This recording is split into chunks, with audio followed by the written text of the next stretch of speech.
आपका R square sir chemistry channel को subscribe कीजिए, शेयर कीजिए, बेल आइकन बटन जरूर दबाइए। चैप्टर इस पर जो अपलोड किया जा रहा है, चैप्टर का नाम है पी ब्लॉक एलिमेंट। सीरीज में डाला जा रहा है वीडियो 1, वीडियो 2, वीडियो 3 कर। इसमें पी ब्लॉक एलिमेंट का कंप्लीट थ्योरी दिया जा रहा है, जिसे आप घर बैठे स्टडी कर सकते हैं। देखिए, फास्फोरस पेंटाक्लोराइड फार्मूला PCl5। सबसे पहले पढ़ेंगे क्या, निर्माण विधि। क्या पढ़ते हैं, निर्माण विधि। फर्स्ट नंबर में जब व्हाइट फास्फोरस की अभिक्रिया XaCl2 के साथ कराने पर PCl5 का निर्माण होता है। P4 10Cl2 4PCl5, कोई दिक्कत नहीं है, बैलेंस कर लेंगे। सेकंड, जब व्हाइट फास्फोरस की अभिक्रिया SO2Cl2 के साथ कराने पर PCl5 का निर्माण होगा। P4 10SO2Cl2 4PCl5 plus 10SO2। कोई प्रॉब्लम नहीं सर, कहीं दिक्कत नहीं है। दो प्रिपरेशन आप एकदम रिमेंबर कीजिएगा। अब उसके बाद हम गुण, ध्यान से देखिए, PCl5 कलर कैसा होगा, येलो व्हाइट पाउडर होगा। सेकंड नंबर में PCl5 को जल में घुलाते हैं तो किस चीज का निर्माण करेगा, PCl5 को जल में घुलाते हैं तो H3PO4 का निर्माण करता है। H3PO4 का निर्माण करता है, ये इंपॉर्टेंट है, एकदम याद रखिएगा। PCl3 को घुलाते हैं तो क्या निर्माण होता है, बताइए। PCl5 को जल में घुलाएंगे तो किसका निर्माण होगा, H3PO4। तो वहां किस चीज का निर्माण होता था, जब PCl3 को H2O में घुलाते थे, याद है। H3PO3 हाँ, एकदम ये भूलने की चीज नहीं है, यहाँ भी याद रखिएगा। इसका कलर कैसा होता है, येलो व्हाइट पाउडर। PCl5 को जल में घुलाते हैं तो H3PO4 का निर्माण होता है। रिमेंबर हो जाएगा ना, ठीक, कोई दिक्कत नहीं। PCl5 को गर्म करने पर PCl3 तथा Cl2 का निर्माण होता है। किसका निर्माण होता है, PCl3 Cl2 का निर्माण होता है। टूट जाता है PCl5, कैसे टूटेगा, तो सब देखिए, संगीता देख रहे हो ना, तब से हमारा PCl5 को हम गर्म करेंगे तो छोटा कंपाउंड PCl3 प्लस Cl2 में क्या हो जाएगा, टूट जाएगा। किसी को कोई दिक्कत नहीं होनी चाहिए, यहां तक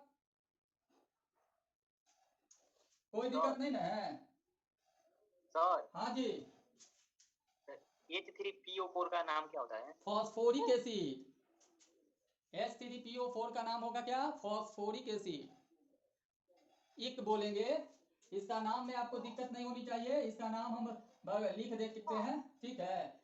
H3PO4, इसका नाम बोलेंगे फॉस्फोरिक एसिड, याद हो जाएगा ना, फॉस्फोरिक एसिड, कोई दिक्कत नहीं है, ये नाम आप याद रखिएगा, ठीक है। आइए नेक्स्ट, PCl5 कार्बनिक यौगिक से अभिक्रिया करता है, कार्बनिक यौगिक से अभिक्रिया करता है। अब देखो, हम वहां भी बताए थे, PCl3 में भी बताए थे, अभिक्रिया करता है। कैसे करेगा, ध्यान से देखिएगा, अभिक्रिया करता है। यहां पर हम ले लिए एसिड CH3COH, ऑर्गेनिक एसिड है, कार्बनिक यौगिक है, इसका नाम होता है इथेनोइक एसिड, आप जानते हैं, आप लोग तो खुद तेज हैं। PCl5 के साथ रिएक्शन कराएंगे ना तो ये बन जाएगा CH3COCl, इसे कहेंगे एसिड क्लोराइड, और इसका नाम यहाँ होगा इथेनॉइल क्लोराइड। क्या नाम होगा, इथेनॉइल क्लोराइड। यहाँ से OH क्या हो जाएगा, हट जाएगा, यहाँ बनेगा क्या, POCl3 प्लस HCl, Cl3 4 और 5, सब रिएक्शन क्या है, बैलेंस है। तो याद रखिएगा, कार्बनिक यौगिक के साथ अभिक्रिया करता है। ये मालूम है ना, इथेनॉल का फॉर्मूला आप लोग तो जानते हैं, कार्बनिक यौगिक है, इसे क्या कहेंगे, इथेनॉल के साथ PCl5 का रिएक्शन कराएंगे तो देखिए, CH3 CH2 OH हट गया, Cl जुड़ गया, इसे कहेंगे क्लोरोइथेन। ऑर्गेनिक जब हम बताएंगे तब आपको समझा देंगे, क्लोरोइथेन। अभी रिमेंबर रखिएगा, Cl जुड़ गया है, ऐसे 11th और 10th में भी ये है। और यहाँ बन जाएगा POCl3 और प्लस HCl, प्लस क्या होगा, प्लस HCl। तो यहाँ पर आपको याद रखना है कि किस चीज का निर्माण होता है, यह कार्बनिक यौगिक के साथ अभिक्रिया क्या होता है, करता है। किन्हीं को दिक्कत, हेलो, नहीं सर। चल नोट हो गया, जी सर। ठीक है, बहुत बढ़िया।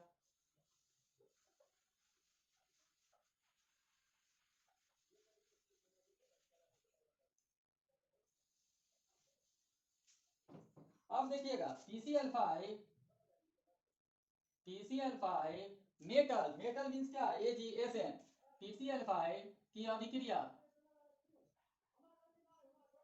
AgSN धातु के साथ कराते हैं, धातु के साथ कराने पर, एकदम दिख रहा होगा, AgSN धातु के साथ कराने पर AgCl SnCl4 का निर्माण होता है। मतलब यहाँ Ag के साथ कराएंगे निर्माण होता है, कोई दिक्कत नहीं है, सब दिख रहा है आप लोग को। Ag के साथ करा दिए PCl5 की अभिक्रिया, ठीक है, किसके साथ कराएंगे, Ag के साथ, तो यहाँ पर बन जाएगा AgCl प्लस PCl3। यहाँ देखिए बैलेंस करेंगे, 2 डालेंगे, 2 डालेंगे तो यहाँ हो गया 2, बैलेंस हो गया Cl3 to 5 और यहाँ हो गया क्लियर, ठीक है। Sn के साथ कराएंगे PCl5 की अभिक्रिया, तो यहाँ SnCl4, यहाँ हम कर देते हैं SnCl4, 4 ऑक्सीडेशन स्टेट। तो अब बैलेंस करना होगा इसको, तो आप बैलेंस कैसे कीजिएगा, तो SnCl4 हो गया तो यहाँ 2 डाल दे, तो यहाँ PCl3 बैलेंस है, नहीं बैलेंस है अभी नहीं ना हुआ, तो बैलेंस करने के लिए क्या करें, यहाँ 2 डाल दिए, 2 PCl3 बैलेंस है। मतलब क्या होगा, यहाँ आप समझ गए हैं कि मेटल मेटल क्लोराइड में क्या हो जाता है, परिवर्तित हो जाता है। कोई दिक्कत, कोई दिक्कत नहीं है, नहीं। स्टार देखिए PCl5 का स्ट्रक्चर के बारे में बताते हैं, P होता है और ये स्ट्रक्चर रहता है Cl, दिख रहा होगा Cl Cl Cl Cl और यहाँ पर Cl, हेबिटाइजेशन 1 2 3 4 5, हेबिटाइजेशन हो जाएगा sp3d। स्ट्रक्चर क्या होता है sp3d का, ट्राइगोनल बाई पिरामिडल, क्या होता है, ट्राइगोनल बाई पिरामिडल, एकदम याद रखिएगा, स्ट्रक्चर में कहीं दिक्कत नहीं जानी चाहिए। इसका structure trigonal bipyramidal, hybridisation sp3d होता है, क्योंकि बॉन्ड है 1 2 3 4 5, तो 1s 3p 4 और एक d 1d, टोटल क्या हो गया 5 sp3d। इसका एक क्वेश्चन ज्यादा आपका इंपॉर्टेंट है, तो क्वेश्चन इंपॉर्टेंट क्या है तो याद रखिएगा, इसमें बॉन्ड जो होता है ना, 2 टाइप का बॉन्ड होता है, एक तो एक्सियल बॉन्ड होता है और दूसरा क्या होता है, इक्वेटोरियल बॉन्ड होता है। तो इक्वेटोरियल और एक्सियल बॉन्ड के बारे में हम सबसे पहले जानेंगे। इस बॉन्ड को कहते हैं एक्सियल बॉन्ड, एक्सियल बॉन्ड, और इसे कहते हैं इक्वेटोरियल बॉन्ड। ये बॉन्ड की लंबाई को मान लेते हैं हम क्या, a, और ये बॉन्ड को लंबाई को मान लेते हैं e, क्लियर है, लंबाई को क्या मान लिए e। हमेशा याद रखना, एक क्वेश्चन रहता है इससे, एक्सियल बॉन्ड कितना होगा, तो एक्सियल बॉन्ड की संख्या 2 है, एक्सियल बॉन्ड की संख्या कितनी है, तो 2, ये बॉन्ड और ये बॉन्ड एक्सियल है। और इक्वेटोरियल बॉन्ड की संख्या क्या है, तो इक्वेटोरियल बॉन्ड की संख्या, इक्वेटोरियल बॉन्ड की संख्या 3 है, 3, बॉन्ड कितना है तो 3, ई से रिप्रेजेंट कर दिए, ये भी लिख देते हैं ई से, और इसको रिप्रेजेंट कर दिए ए से। हमेशा याद रखोगे स्टार क्वेश्चन में, ए एक्सियल बॉन्ड, ए की लंबाई, या लिख देते हैं एक्सियल बॉन्ड की लंबाई, इक्वेटोरियल बॉन्ड से अधिक होता है, से अधिक होता है। कारण क्या, अधिक होता है, कारण बताइए, क्योंकि बॉन्ड पेयर इलेक्ट्रॉन, ये जो इलेक्ट्रॉन है बॉन्ड पेयर इलेक्ट्रॉन के बीच विकर्षण अधिक लगता है, विकर्षण क्या होगा, अधिक लगता है, एकदम याद रखिएगा, यही इंपॉर्टेंट है। ये और ये के बीच में विकर्षण अधिक लगेगा, अब विकर्षण लगेगा ना तो बॉन्ड लेंथ जो है वो थोड़ा सा क्या हो जाता है, बढ़ जाता है। तो यहाँ पर बॉन्ड लेंथ बढ़ने का मतलब ए का बॉन्ड लेंथ ग्रेटर होता है ई से। कोई दिक्कत, फिर से रिपीट कीजिएगा, फिर से हम एक बार और बता रहे हैं, ठीक है, ध्यान से देखते रहिए। PCl5 बॉन्डिंग खींच दिए, ऐसा बॉन्ड बना, ये ट्रेंगल है, ये देखिए ये बॉन्ड हम दिखा रहे हैं, ये यहाँ रहा, ये यहाँ है, ये यहाँ है, ये ट्रेंगल है और दोनों परपेंडिकुलर है। इस बॉन्ड को कहते हैं इक्वेटोरियल बॉन्ड, इसको कहते हैं एक्सियल बॉन्ड।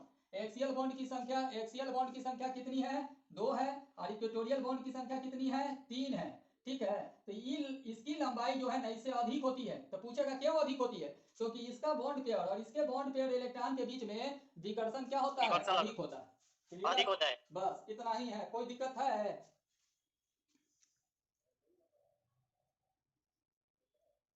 हेलो, किसी को दिक्कत नहीं सर।